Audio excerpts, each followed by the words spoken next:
अवधूत चिंतन श्री गुरुदेव दत्त. श्री स्वामी समर्थ. तुम्हा सगळ्यांचं आपल्या चॅनलमध्ये खूप खूप मनापासून स्वागत. 2 मार्च 2026 वार सोमवार ह्या दिवशी आलेली आहे हुताशनी पौर्णिमा, होळी. होळी हा सण वाईटावर चांगल्याचा मात. म्हणजेच काय की ज्या काही वाईट गोष्टी आहे आपल्या आयुष्यामध्ये, आपल्या संसारिक आयुष्यामध्ये, त्याचं सुद्धा दहन व्हावं.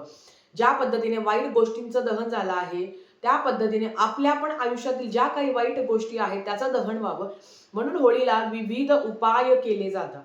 होळीच्या दिवशी खूप चांगल्या प्रकारचे उपाय केले जातात. त्या संदर्भातली माहिती आज आपण घेणार आहोत.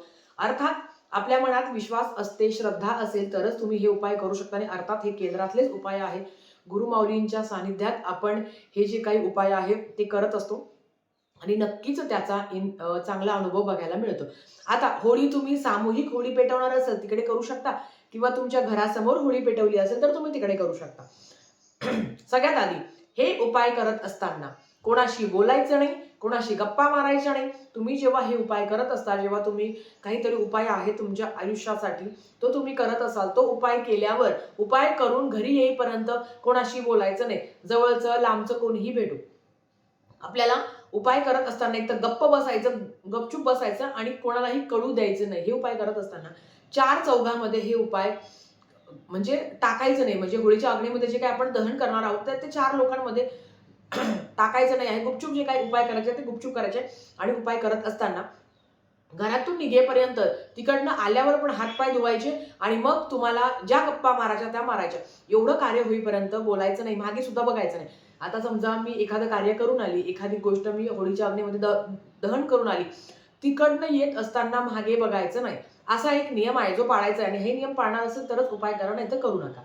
आता सगळ्यात महत्वाचा उपाय, ताई मनासारखा जोडीदार मिळावा. आता सगळ्यात आधी मनासारखा जोडीदार मिळावा, याच्यापेक्षा सुयोग्य जोडीदार मिळावा जो माझ्यासाठी चांगला आहे, यासाठी प्रयत्न करावे. कारण बरेच मेल येतात की ताई मनासारखा जोडीदार आहे, किंवा हा व्यक्तीशी लग्न करायचं आणि त्या व्यक्तीशी लग्न करायचं. मला असं वाटतं की आपण नेहमी काहीतरी क्षणिक गोष्टींचा विचार करत असतो. परमेश्वराला हीच प्रार्थना करायची की सुयोग्य जोडीदार जो माझ्यासाठी चांगला आहे तो जोडीदार मिळावा. याच्यासाठी जे काही हळकुंड आहे, अख्खाल्ले हळकुंड, 7 हळकुंड.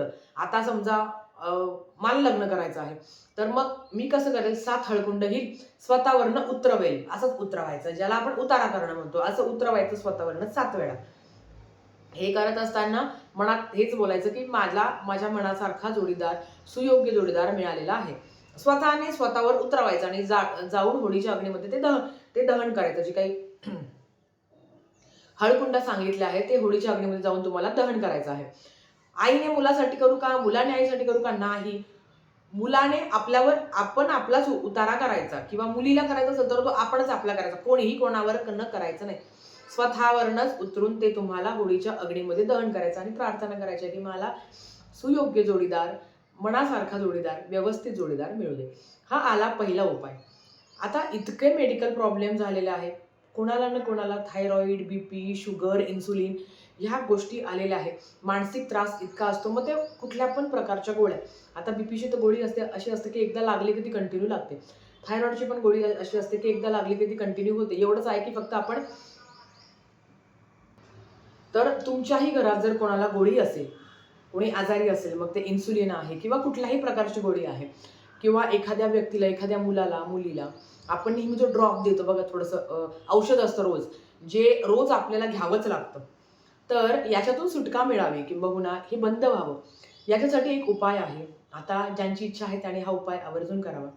आपल्याला काय करायचं आहे, आता तुम्ही म्हणाल ताई हे बीपीचा उपाय, आता बीपीच्या तर गोळ्या अशा असतात ना की त्या आयुष्यभर असतात.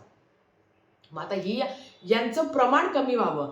आता लगेच तुम्ही हा उपाय केल्यावर मग कायमच्या बीपीच्या गोळ्या बंद होतील असं नाही, पण त्यात जी काही पॉवर आहे ती कमी व्हावी, किंवा आपल्याला कुठला त्रास होऊ नये, त्याच्यासाठी हा उपाय नक्कीच तुम्ही करू शकता.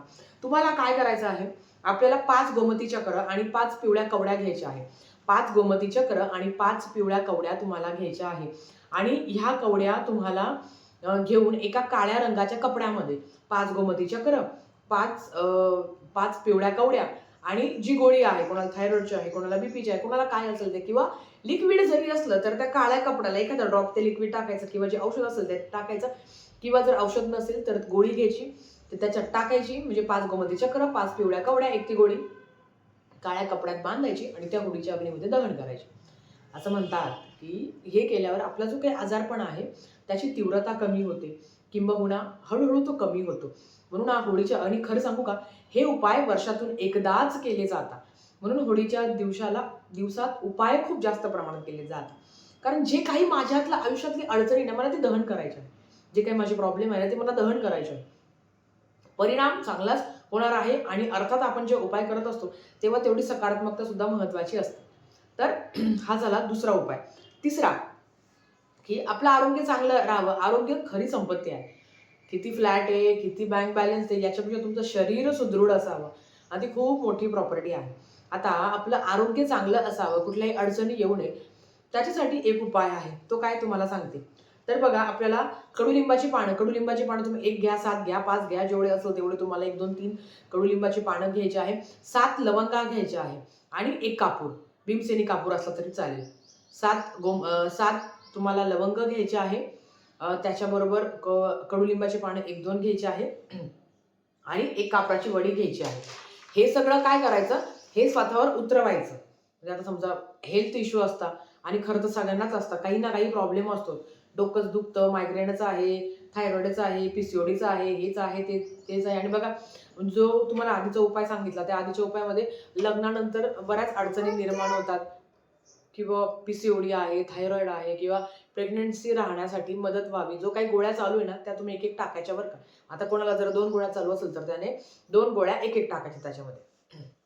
आणि आता आरोग्यासंदर्भातील जो काही उपाय सांगितला आहे, की 7 लवंग तुम्हाला घ्यायचं आहे, 1 कापूर तुम्हाला घ्यायचा आहे, त्याच्याबरोबर तुम्हाला जे काही कडुलिंबाचे पानं आहेत ते घ्यायचे आहे, एकत्रित घ्यायचे आणि स्वतःवर उतरवायचे असे. आता समजा हे आता फ्रंट कॅमेरामुळे उलटं वाटतंय, पण आपण स्वतःवरनं नाही कसं गोल गोल गोल गोल उतारा करतो त्या पद्धतीने. तर तुम्हाला हे स्वतःवरनं 7 वेळा उतरून त्या होळीच्या अग्नीमध्ये टाकायचं आहे. याने आरोग्य चांगलं राहतं असं म्हटलं गेलं आहे. करायला काहीच प्रॉब्लेम नाही, याला काही खूप खर्च नाही लागत. आणि कुठलं पण करत असताना, सेवा असो किंवा उपाय असो ना, मनात सकारात्मकता खूप महत्वाची आहे. आणि अर्थात ह्या सेवा करून एक मनात सकारात्मकता येते, की जाऊ दे, जे काही अडचणी ना, जे काही आहे ना, त्या कमी होईल, नक्कीच आपलं चांगलं होईल. आता आर्थिक अडचण, सगळ्यांनाच पैसा हवा आहे, तुमच्यापासून माझ्यापर्यंत. पण पैसा म्हणजे फक्त एक लक्ष्मी असते का? नाही. अष्टलक्ष्मीची आपल्यावर कृपा व्हावी. धनलक्ष्मी, धान्यलक्ष्मी, संतानलक्ष्मी, आरोग्य लक्ष्मी, आणि मेन म्हणजे मनशांती, समाधान. समाधान लक्ष्मी सुद्धा आहे. मनाला समाधान असावं. कोणी काय घेतलं लगेच आपलं ते सोडून जातं, ते समाधान असणं सुद्धा महत्वाचं आहे. तर या अष्टलक्ष्मीची कृपा आपल्यावर व्हावी म्हणून एक उपाय तुम्हाला करायचा आहे. तुम्हाला काय करायचं आहे, मूठभर तांदूळ तुम्हाला घ्यायचे आहे आणि त्याच्यामध्ये एक हळकुंड टाकायचा आहे. मूठभर तांदूळ कुठल्या पण ब्रँडचे घ्या. त्या तांदळावर हळद कुंकू टाका. पांढरे तांदूळ घेऊ नका. मूठभर तांदूळ घ्या, त्याच्यावर हळद कुंकू टाका. एक हळकुंड घ्या आणि हे स्वतःवरनं उतरवायचे आहे. आता आर्थिक परिस्थिती, ताई मी नवऱ्यावरनं करू का? तर नवऱ्याचा उपाय नवऱ्यानेच करावा. बायकोचा उपाय बायकोनेच करावा. जे काही आर्थिक, मी तुम्हाला जो काही आरोग्य संदर्भातला जो उपाय सांगितला, तो सुद्धा प्रत्येकाने आपापल्यासाठी करायचा आहे. आता मिस्टरांचं काही अडचण असेल किंवा आर्थिक अडचणी असेल, तर नक्कीच मी त्यांना सांगायचं, की बाबा करा. थोडेसे तांदूळ घ्या, एवढेसे मूठभर तांदूळ घ्या. त्याच्यावर हळद कुंकू टाकायचा आहे, हळकुंड टाकायचं आहे, स्वतःवरनं उतरून घ्यायचं आहे 7 वेळा. एखाद्या पुडीमध्ये ठेवा आणि नंतर त्या होळीच्या अग्नीमध्ये तुम्ही दहन करू शकता. बघा ताई, हा उपाय, हे सगळे उतारे तुम्ही संध्याकाळीच करू शकता का? तर बघा, हे जे काही उतारे आहेत तुम्ही दिवसभरात करून ठेवा आणि जेव्हा तुम्ही जाल दहन करायला, म्हणजे आपण नैवेद्य वगैरे घेऊन जातो, तेव्हा तुम्ही हे सगळ्या वस्तू घेऊन तुम्ही दहन करू शकता. तर बघा, प्रत्येक जण होळीच्या अग्नीमध्ये नारळ दहन करत असतं, बरोबर? नारळ दहन करत असतो कारण तुम्हाला सांगते, नारळामध्ये नकारात्मकता शोषून घ्यायची खूप जास्त प्रमाणात ताकद असते. काही लोक खोबरं दहन करतात, काही लोक नारळ दहन करतात. आता खोबरं जेव्हा आपण होळीच्या अग्नीमध्ये टाकतो, तेव्हा ते थोडंसं भाजलं की आपण काढून घेतो. पण नारळ एकदा टाकलं की ते टाकूनच द्यायचं. आता होळीच्या अग्नीमध्ये जेव्हा तुम्ही नारळ टाकत असता, बरेच लोकांना डायरेक्ट उचललं की फेकलं. ज्या पद्धतीने आपण बॉल कसा फेकतो, डायरेक्ट लांबूनच फेकतात. का तर आपल्याला त्रास होतो. तर बघा, जेव्हा आपण नारळ दहन करत असतो, नारळ हे शुभतेचं प्रतीक आहे, मांगल्याचं प्रतीक आहे. आपल्या आयुष्यातील नकारात्मकता ते खेचून घेत असतं आणि त्याला त्याचा मान दिला पाहिजे. आता मग जवळ जाऊन दहन करा असं म्हणत नाही, कारण होळीच्या अग्नी खूप असताना तो आपल्याला त्रास होतोच. मग अशा वेळेस काय करायचं, नारळ दोन्ही हातामध्ये घ्या. आपल्या कोणी पण असेल तुमच्या घरात जो नारळ दहन करणार असेल, नारळ घ्या, तुमच्या हातामध्ये घ्या. शेंडा आपला जो काही होळी आहे, शेंडा होळीच्या बाजूने असावा, म्हणजे आपल्या अपोजिट साईडने शेंडा असावा नारळाचा, आणि त्याच्यावर हळद कुंकू अर्पण करा. मनातली इच्छा बोला की माझ्या घरातली जी काही दरिद्री आहे, जी काही नकारात्मकता आहे ती जाऊ दे, घरात सुख शांती नांदू दे, अशी प्रार्थना करायची आणि नंतर त्या होळीच्या अग्नीमध्ये आपल्याला स्वाहाकार करायचा. आता ताई खूप झळा असता, मग अशा वेळेस उजव्या हाताने, एकाच हाताने उजव्या हाताने व्यवस्थित ते नारळ त्या होळीच्या अग्नीमध्ये तुम्हाला दहन करायचं आहे. मी बऱ्याच वेळा बघते डायरेक्ट लोक घेतात फेकतात. असं नाही करायचं. व्यवस्थित पद्धतीने ते नारळ सुद्धा तुम्हाला दहन करायचं आहे. आता काही ठिकाणी नारळ दहन नाही करत, काही ठिकाणी फक्त खोबरं टाकतात. तुमच्याकडे जी पद्धत असेल ती तुम्ही करू शकता. पण जे लोक नारळ दहन करताना त्यांच्यासाठी सांगते की व्यवस्थित पद्धतीने ते नारळही आपल्याला दहन करायचं आहे. बघा, ह्या पद्धतीने आपल्याला होळीच्या अग्नीमध्ये काही उपाय करायचे असतात.